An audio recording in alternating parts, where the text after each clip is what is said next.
আসসালামু আলাইকুম ভাই। ওয়ালাইকুম আসসালাম। কেমন ভাই ভালো, আছেন? আলহামদুলিল্লাহ ভালো আছি। আপনি কেমন আছেন? এই তো আছি আলহামদুলিল্লাহ ভালো। কোথায় গেছিলেন ভাই? এমনি ঘুরতে আসছি ও, এলাকায় তো। হ্যাঁ, আপনার বাসা কই? আমার বাসা এইখানেই পাশেই। ও, আপনার নাম? আমার নাম আবু সালেম মোহাম্মদ সাইফ শেরান। আপনি কি করেন ভাই?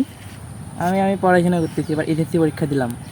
ও, এই যে কিছুদিন আগে যে রেজাল্ট হলো, হ্যাঁ হ্যাঁ, এই 10ই জুলাই। আপনার রেজাল্ট কি আসছে? আমার আমার রেজাল্ট জিপিএ 5 আসছে। কোন স্কুল থেকে? পিএসএস দিন। মাশাআল্লাহ, তো আপনার রেজাল্ট অনেক ভালো। জি ভাইয়া। তো আপনার হচ্ছে ফিউচার প্ল্যান কি? আমার ফিউচার প্ল্যান আপাতত মানে কলেজ অ্যাডমিশন নিব, তারপর এইচএসসি মোটামুটি, তারপর অন্য কিছু। ও, যেহেতু আপনার রেজাল্ট অনেক ভালো হয়েছে, তো আপনার এই রেজাল্টের পিছনে অবদান কার সবচেয়ে বেশি? প্রথমেই আমি মহান আল্লাহ তাআলার প্রতি কৃতজ্ঞ, কারণ তার রহমত ছাড়া এইসব কখনোই সম্ভব ছিল না। আর তারপর আমার পিতামাতা, তারপর হচ্ছে আমার স্কুল টিচার, তারপরে টিউশন মানে প্রাইভেট টিচার অবদানটা অনেক বেশি ছিল। কতজন পরীক্ষার্থী ছিল এবার? 170 জন। ও, কতজন এ প্লাস পেয়েছে?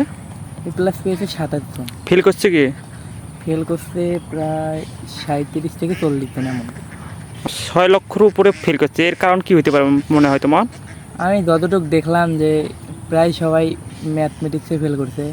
হয়তোবা তারা মানে অতটা গুরুত্ব দিয়ে পড়াশোনা করে নাই, আর হচ্ছে অতটা প্র্যাকটিসের মধ্যে ছিল না, এই জন্য হয়তোবা তারা ফেল করেছে। আর ফেল করতে শুধু 2-3 মার্কের জন্য হয়তোবা ফেল করছে এমন অনেক স্টুডেন্টের দেখলাম আমি।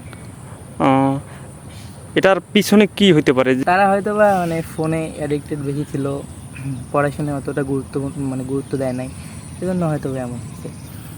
হুম, মানে হচ্ছে এখনকার বাচ্চারা দেখা যায় যে সারাদিন ফ্রি ফায়ার নিয়ে পড়ে থাকে, এরকম হতে পারে নাকি?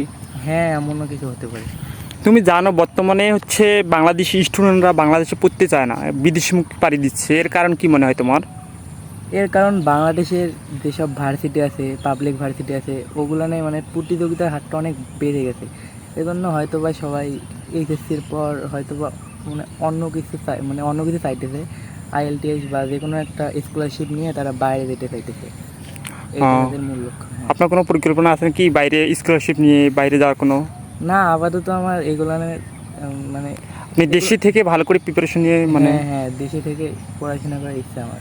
এই তো যারা ফিউচারে এসএসসি পরীক্ষা দিবে, হ্যাঁ, তো তাদের সম্পর্কে কি কিছু বলা আছে আপনার? তাদের সম্পর্কে আর কী বলবো, আর তো বেশি সময় নাই। আগামী বছর হয়তো বা ফেব্রুয়ারির দিকে হয়তো বা পরীক্ষা হবে তাদের। তাদের আর কী বলবো, তারা একটু ভালো করে পড়াশোনা করা উচিত, কারণ এবার তো সবাই তো দেখছে এবার রেজাল্টের অবস্থাটা কী খারাপ হয়েছে একদম। এখান থেকে শিক্ষা নিয়ে হ্যাঁ, তাদেরকে এখান থেকে অবশ্যই শিক্ষা নিতে হবে, কারণ এবার কোনো মানে গ্রেস মার্কটা এগুলো কিছুই দেয় নাই। মোটামুটি ভালোভাবে পড়াশোনা না করলে সম্ভব না। আর হচ্ছে মেইন বুকটা একটু ভালো করে পড়া উচিত। ঠিক আছে, আপনাকে অনেক ধন্যবাদ, আপনাকে অনেক কষ্ট দিলাম। আচ্ছা ভাইয়া, ঠিক আছে। আসসালামু আলাইকুম। ওয়ালাইকুম।